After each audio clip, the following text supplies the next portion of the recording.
दर्शकों को वीरेंद्र मिश्र का नमस्कार। आज हम बात करेंगे माँ गंगा पर। माँ गंगा की जो हालत है उस पर, और जागरूकता अभियान चला रहे प्रोफेसर DN शुक्ला से। आज आपको ऐसा नहीं महसूस होता कि गंगा की जो ये हालत है उसको किसने की? जैसा कि आप जानते हैं कि गंगा, भागीरथी और अलकनंदा जैसी दो बड़ी धाराओं के देवप्रयाग में मिलने के बाद कहलाती हैं। स्थिति यहाँ तक है कि सिंचाई के लिए, पेयजल के लिए, विद्युत उत्पादन के लिए हम स्थान स्थान पर गंगा पर बड़े बड़े बांधों को बना दिया है और जल को रोक लिया है। गंगा नदी नहीं है, गंगा नहीं है पानी, गंगा हमारी माँ है, गंगा है जिंदगानी। ऐसी नदी कहाँ है, ऐसी कहाँ है धारा, जिसका सलिल सुधा में जिसने पतित उबारा। गंगा गगन से निकली पाताल में समाई, शिव की जटा से होकर गंगा धरा पे आई। यानी अमृत रस, जो अमृत धारा थी वो खत्म हो रही है और आज जो है विष की धारा सी बनती जा रही है। इसका आप कारण क्या मानते हैं एक वैज्ञानिक दृष्टि से? गंगा को अविरल बहने दो, गंगा को निर्मल रहने दो, मत कहो इन्हें अमृत धारा, गंगा को गंगा रहने दो। सच्चाई ये है कि जब गंगा का मूल जल ही नहीं आ रहा है, जो कि जिसमें तमाम गुण थे, गंगा जब वहाँ से गोमुख से निकलती हैं वो भागीरथी की धारा के रूप में, तो उसमें तमाम नदिकाएँ मिलती हुई जिन्हें गैट्स कहते हैं।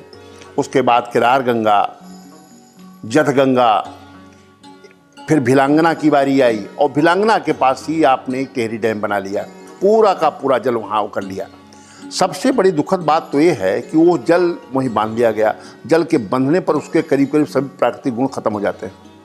ना के बराबर पानी छोड़ा जा रहा है या कभी कभी न भी छोड़ा जाता है। यानी वेग पर जो बंधन लगाया गया, ये मुख्य कारण है। जी हाँ, वेग पर उसके प्रवाह पर जो बंधन लगाया गया वो गंगा के महत्व को सबसे ज़्यादा वहीं ख़त्म कर देता है और गंगा के मूल गुण, उनके जल के जो मूल गुण है वो भी समाप्त हो जाते हैं।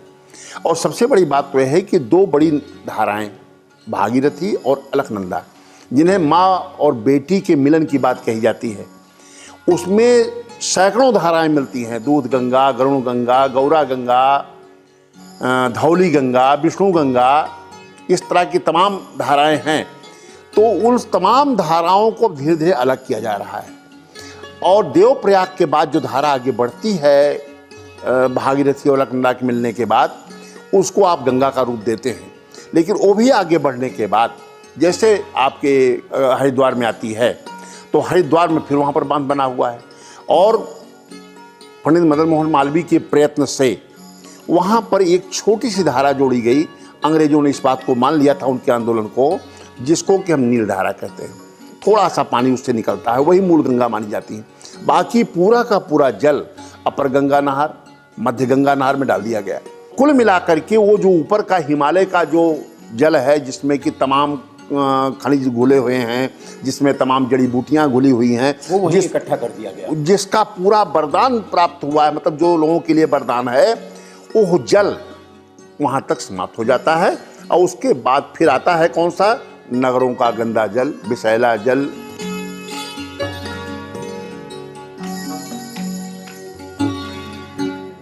आप एक वैज्ञानिक हो, गंगा के उस अमृत रस को अगर एक केमिकल उसका देखिए, अगर निकालिए, तो उसमें कौन सा अमृत तत्व ऐसा निकल करके मिलता रहा है?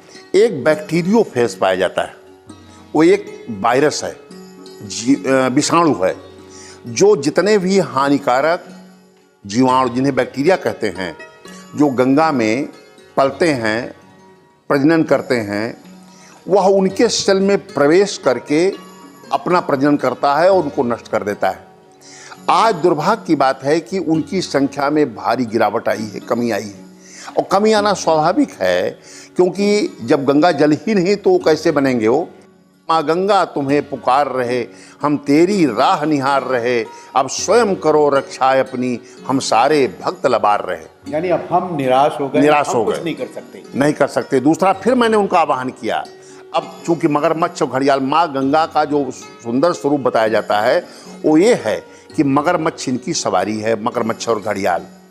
लहरें इनकी जो हैं वो इनका वस्त्र है, चंचल लहरें, जो स्वच्छ लहरें हैं और धाराएं इनका रथ है। दुर्भाग्य देखिए कि धारा रोक दी गई, मगरमच्छ घड़ियाल मार दिए गए और लहरों में तमाम गंदा पानी और विषैला डाल दिया गया, तो छींटे दिखाई पड़ रहे हैं।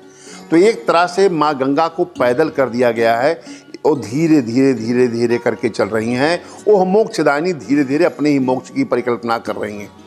तो मैंने कहा, अब मगरमच्छ घड़ियाल छोड़ तू कर ले सिंह सवारी माँ। अब मगरमच्छ घड़ियाल छोड़ तू कर ले सिंह सवारी माँ। तू ही काली, तू ही दुर्गा, तू नहीं है अबला नारी माँ। इस तरह से मैंने माँ गंगा को बार बार आह्वान किया। और बता दें, मैंने तो एक संकल्प लिया है। मैं जानता हूँ माँ गंगा पापनाशनी है, मोक्षदायिनी है, लेकिन मुझे मोक्ष नहीं चाहिए। मैंने गंगा स्नान करना बंद कर दिया है तब तक के लिए, जब तक मैं माँ गंगा को मुक्त नहीं करा लूँगा या स्वच्छ नहीं करा लूँगा। कभी कभी लोग तरह तरह की बातें करके मुख्य मुद्दे से अलग करना चाहते हैं। जैसे कहते हैं गंगा में मूर्तियों का विसर्जन न हो। वर्ष में 2 बार ही गंगा की में मूर्तियों का विसर्जन होता है। मूर्तियों में नवरात्रि और गणपति। जी हाँ, जिस तरह से गंगा आस्था और विश्वास की मूर्तियां हैं, प्रतिमूर्ति हैं, वैसे मूर्तियां भी हमारी आस्था की प्रतिमूर्तियां हैं। उनको बाहर सड़ाया नहीं जाएगा, फेंका नहीं जाएगा, उनका अपमान नहीं किया जाएगा। तो गंगा में इनका फेंकना कोई बुरी बात नहीं है, इस पर लोग ध्यान न दें। नंबर 2 बात, ये आप एक वैज्ञानिक जी हाँ बिल्कुल कह रहा हूँ, वो कोई बहुत बड़ी बात नहीं है। अगर धारा का प्रवाह बढ़ जाए तो कोई दिक्कत है ही नहीं है अपने आप में। नंबर 2 बात है, लोग कहते हैं पूजा पाठ की राख भी फेंकना गुनाह है। मैं कहता हूं कैसे गुनाह है? जहां पर हजारों टन राख मुर्दा की फेंकी जा रही हो, वहां थोड़ी सी पूजा की राख फेंकना, उसको प्रदूषण बढ़ाना थोड़ी होगा। हमसे बहुत से बच्चों ने प्रश्न किया कि आप कहते हैं गंगा दर्शन ही गंगा स्नान है, गंगा में थूकें न, गंगा में कुल्ली न करें।